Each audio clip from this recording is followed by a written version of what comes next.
Nehemia 1 vanaf vers 1 tot 11. Dit is ons skrifgedeelte en ons tema is Compassion amidst the chaos.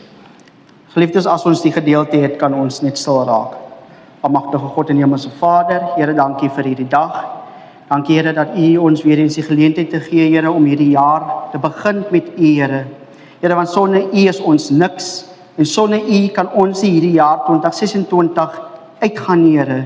Here, want U is 'n God wat met ons is, en 'n God wat met ons moet gaan, Here. Here, want sonder U, Here, kan ons nêrens beweeg nie. Sonder U, Here, kan ons niks beplan nie. Sonder U kan ons niks doen nie, Here. Here, want ons op onsself, Here, het nie daardie krag om altyd alles te doen nie. Here, want ons is breekbaar, ons is kwesbaar. Here, ons is maar net mens. En daarom, Here, benodig ons U om ons deur te dra deur hierdie tyd, Here, deur hierdie jaar. Here, ek vra, Here, dat U met ons sal wees en ook die res van die week. In Jesus naam, amen.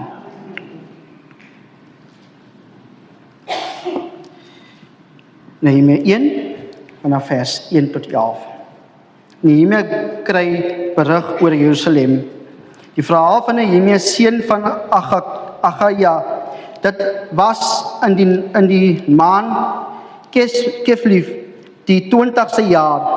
Ek was in die vestigingsstad Susan, gaan na een van die mede-amptenare het daar aangekom uit Juda, en hy en 'n paar ander manne het by hulle navraag gedoen oor die Judeërs wat uit die ballingskap vrygelaat is en die teruggegaan het en oor Jerusalem, en hulle het vir hulle gesê, die ballinge wat teruggegaan het, beleef daar in die provinsie Juda groot ellende en smart. Die muur van Jerusalem lê om en die stadspoorte is verbrand. By die aanhoor van die woorde het ek gaan sit en huil en daar lang getreur. Ek het gevas en tot God van die hemel gebid. Ek het gesê, ag Here, God van die hemel, groot en ontzagwekkende God, wat U verbond en die troue liefde handhaaf teenoor die wat vir U liefhet en die gebooie gehoorsaam. Luister tog, gee tog ag op gebed wat ek U dienaar sonder ophou tot U bid. Ek bid vir die dienaars, die Israeliete, en ek doen belydenis van die sondes wat ons teen U begaan het. Ook ek en my familie het gesondig. Ons het U nie geëer nie, en ons was ongehoorsaam aan die gebooie, die voorskrifte, die bepalings wat U aan die dienaar Moses gegee het. Dink tog aan die belofte wat U aan U dienaar Moses gemaak het. As julle ontrou is, sal ek julle onder die volke verstrooi. Maar as julle tot my bekeer en my gebooie gehoorsaam en nakom, sal ek julle weer bymekaar maak. Al is julle oor die hele aarde versprei, sal ek julle terugbring na die plek toe wat ek gekies het om my naam daar te laat woon. Hulle is U dienaars, U volk, vir wie U met 'n groot mag en krag gered het. Ag Here, luister tog na die gebed van U dienaar en na die gebed van U dienaars, hulle vir wie dit 'n vreugde is om U naam te eer. Laat my tog voorspoedig wees met wat ek vandag wil doen. Laat hierdie man my simpatiek gesind wees. Ek was die koning se skinker. Dit is die woord van die Here, dank sy God. Geliefdes, soos reeds gesê, is hierdie maar net 'n gedeelte van wat al reeds ingelei was met Kersfees en ook met Oujaars middernagdiens. Die jaar 2026 staan by die diepgaande kruispunt waar die oorlog van die stryd uit die verlede die dringende behoefte na 'n nuwe fundament ontmoet. Soos ons hierdie 5 dae reeks Rise and Build, Restoring the Foundation, Renewing the Spirit begin, moet ons besef dat geen beduidende herstelprojek in die geskiedenis van God se mense ooit met 'n hamer of 'n klip begin nie. Dit het altyd met die hart begin, en dit is wat ons in Nehemia 1 sien. En wanneer ons van die hart praat, geliefdes, sal ons sien, wanneer daar herstel moet plaasvind, wanneer daar vernuwing moet plaasvind, wanneer daar verandering moet plaasvind, is dit wel altyd wanneer die mense wie God roep, eers na hom toe gaan, eers vas en eers 'n tydjie sit, voor hulle doen waarvoor God hulle geroep het. Nehemia 1 vers 1 tot 11 vind ons die perfekte bouplan vir hoe om te reageer, wanneer dit voel asof die wêreld uitmekaar val. Nehemia was 'n man in die hoogste kringe. Hy was 'n man wat geroep was deur God. Hy was 'n man wat hoë status gehad het. So daarom, geliefdes, sien ons dat Nehemia nie eintlik, wanneer hy die inligting vra by sy medebroers, is dit nie dat hy nie weet wat aangaan nie, maar hy was nie self in hierdie stryd nie. Hy was nie self in hierdie ballingskap nie, want hy was in die gemak van die paleis. Hy was in die gemak van sy lewe, waar hy rustig gelewe het met die koning, waar hy rustig omgegaan het met sy lewe en niks kommer gehad het nie. Hy was omring en beskerm deur baie mense. En daarom, geliefdes, sien ons, kom Nehemia en vra, maar wat gaan buite aan? Wat gaan buite die paleis se mure aan? Wat gaan buite in ons gemeenskap aan in Jerusalem? Wat gaan daar aan? En wanneer hulle vir hom hierdie terugvoer gee, want dit lyk nie goed nie, Nehemia. Dit lyk nie so goed as wat jy dink dit lyk nie. Alles is verwoes. Alles lê nog steeds soos dit is. En die mure is nog nie herbou nie. Die mure is vernietig. Dit wat vir die mense van Jerusalem beskerm gebied het, lê aan skerwe. En dit lê net daar, en dit bring baie pyn en lyding en ook aanvalle van buite. En hierdie geliefdes sien ons, Nehemia sit nie hier in sy gedagtes en dink, dank die Here, ek is veilig nie. Hy sit en dink nie hier in sy gedagtes, dank die Here, dit is niks met my te doen nie, so ek is veilig nie. Ek is niks te doen wat buite hierdie paleismure aangaan nie. Maar ons sien onmiddellik bars Nehemia uit van huil, uit in trane, is hy kwaad, is hy woedend. Want hoe kan hy veilig wees? Hoe kan hy lewe? Maar wat daar buite is verwoes. Die mense lê gebroke. Die land lê gebroke. En daarom, geliefdes, sien ons, want Nehemia is nie net kwaad nie, hy huil nie net nie, hy treur nie net nie, maar onmiddellik gaan hy in vas en gebed. En baie kere, geliefdes, sal ons sien deur die Bybel, wanneer mense deur moeilike tye gaan, en wanneer hulle weer as hulle na God roep, is daar tydperk wat hulle vas en bid. Want dit is die tyd wanneer hulle verafsonder en vra, maar Here, wat nou? Wat moet nou gebeur buite hierdie mure? Wat moet ek nou doen as mens? Het U my geroep tot 'n bepaalde doel om tog te doen waarvoor ek moet, en nie net in my gemak bly nie. En daarom sien ons dat hier in hierdie gedeelte Nehemia tot God bid. En daarom sien ons bely hy voor die Here. Sien ons, gaan hy voor die Here en val voor die Here en sê, Here, ek is ook 'n sondige mens. Ek is ook 'n mens wat deel is van hierdie mense wat daar buite is, en vra hy vir vergifnis van sonde. Bely hy wat hy is en wie die mense is, maar tog herinner hy God van wie God is. Herinner hy God van God se beloftes. Herinner hy God van wat God beloof het aan Moses al. Al is mense versprei, God steeds die een is wat getrou is. En daarom getrou is aan sy beloftes, en nie net sy mense sal sien op 'n afstand en in 'n krisis nie. En net mense sal sien in die chaos nie. En daarom, geliefdes, deur alles hierdie kan ons sê, Nehemia se trane is 'n trane van deernis, is 'n trane van omgee, dis 'n trane van hartseer, ja, maar is 'n trane wat voel die pyn van die mense daar buite.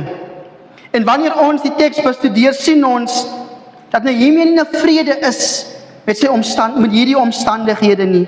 Dat hy nie tevrede is met wat daar buite aangaan nie. Dat hy nie tevrede is dat dit nog die pynhope en die muur steeds gebreek is nie, of steeds afgebreek is nie. En daarom sien ons aan die einde, sê hy, Here, wees my tog goedgesind met wat ek nou gaan vra. En daarom, geliefdes, sal ons sien, hierdie wat hy gaan vra is om steeds om Jerusalem te gaan, om te gaan herbou, waarvoor God hom geroep het. En hierdie, geliefdes, is die vraag, hoe lyk ons gebroke mure? Hoe lyk dinge vir ons? In ons moderne landskap van 2026 word ons dikwels oorweldig deur die stikkende mure van ons eie samelewing. Die plaag van dwelms, die siklus van bendegeweld en die swaar wolk van werkloosheid en armoede. Die uitdaging vir ons vandag is om versoeking te verstaan, om gevoelloos te word. Maar geliefdes, baie kere bou ons ook maar vir ons 'n muur en sê ons ook, dit pla my nie. Ek is nie deel daarvan nie. My kinders is gelukkig nie deel van hierdie rowwe samelewing nie. Maar tog, geliefdes, is ons deel van hierdie samelewing. En daarom, geliefdes, dit is nie maklik om van 'n afstand na die chaos te kyk nie en kritiek te lewe nie.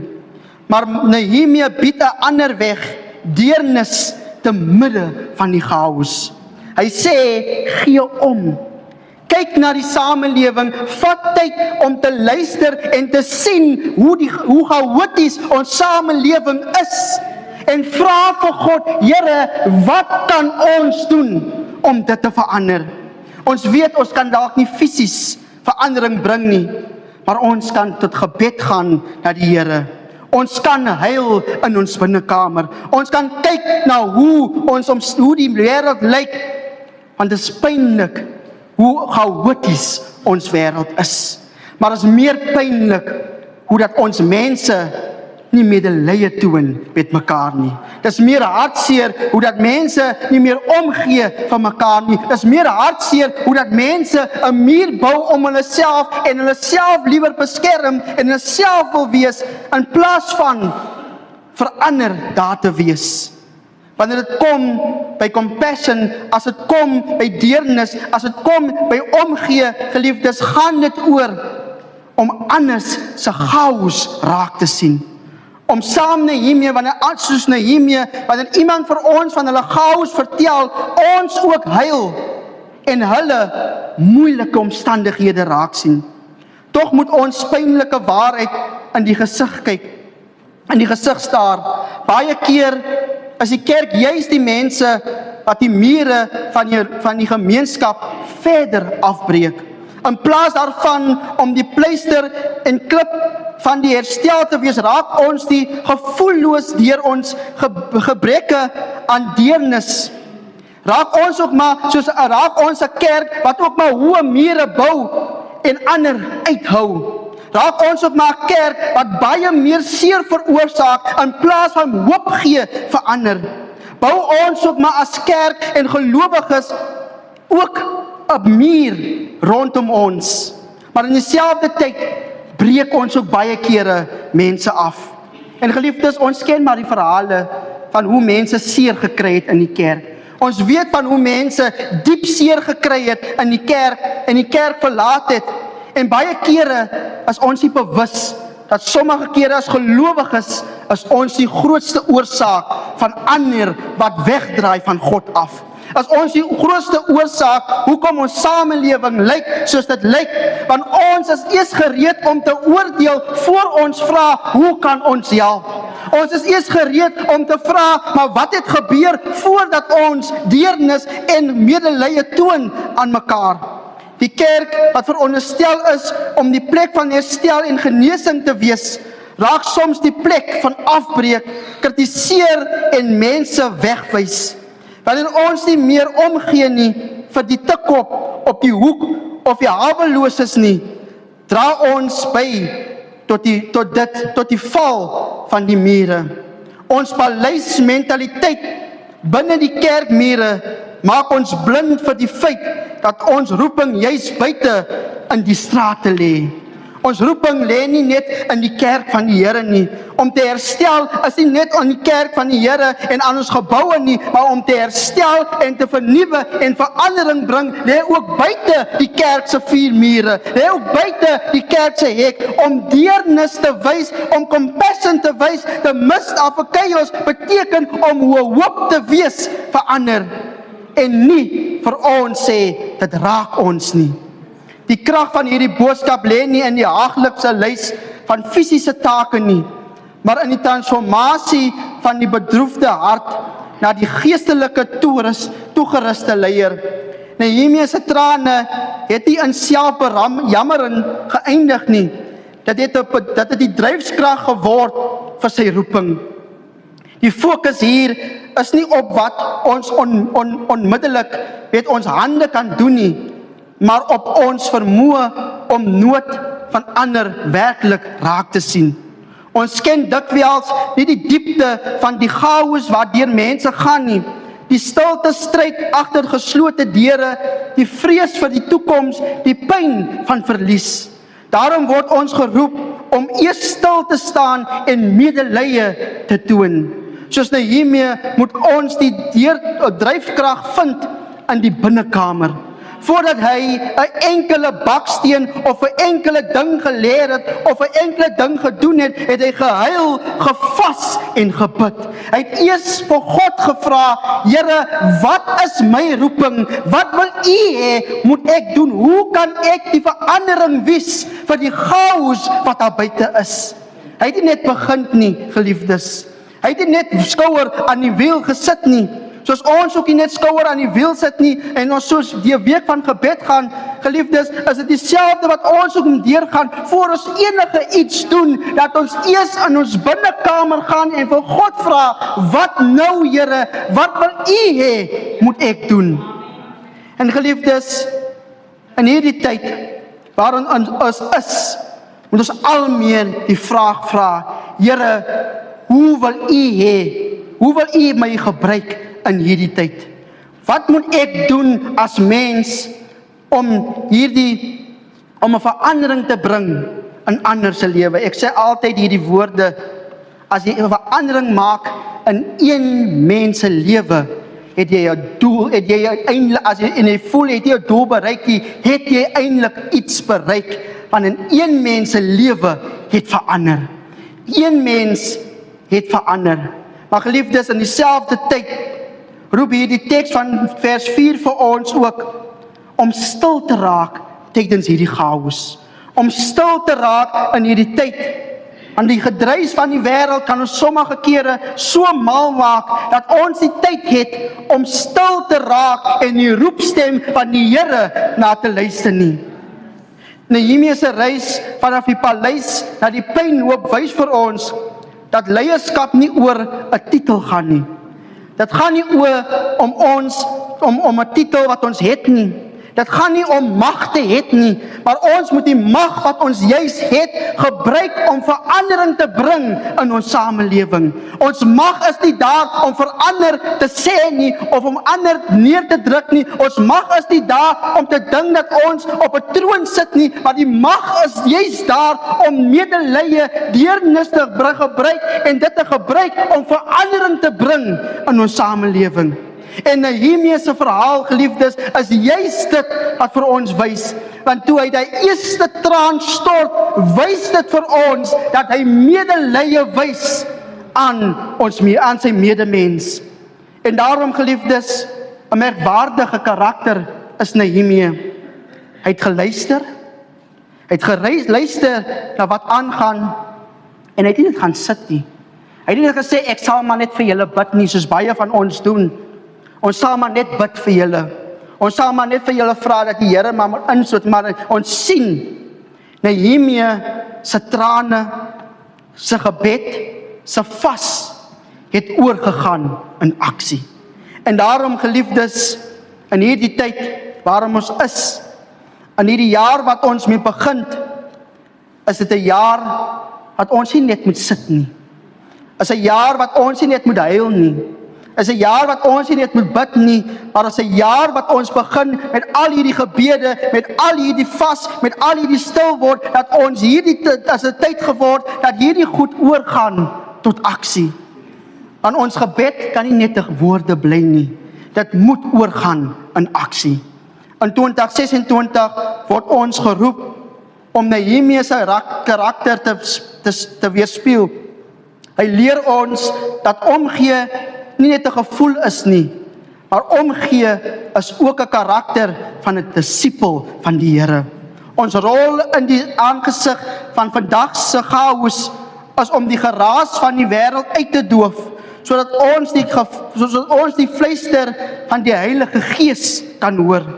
Wanneer ons die chaos sien, die gebroke gesinne, die bende geweld en die verlore jeug, moet ons soos Nehemia verstaan dat God ons geplaas het waar ons is, sodat ons kan intree.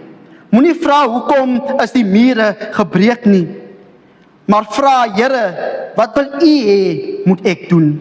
Laat ons die mense wees wat die pyn van ons gemeenskap in die geheim van die binnekamer dra, sodat God ons die krag kan gee om in die openbaar te kan bou. Ons karakter word getoets deur dit wat ons bereid is om raak te sien, wanneer almal anders wegkyk. En daarom, geliefdes, as gelowiges, kan ons nie wegkyk van die chaos nie. Kan ons nie die chaos miskyk nie.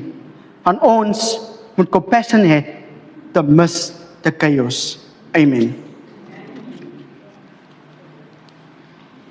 Geliefdes, vanaand spesifiek bid ons dat is die fokus daarop om God se stem te hoor bo die geraas van die gemeenskap se chaos.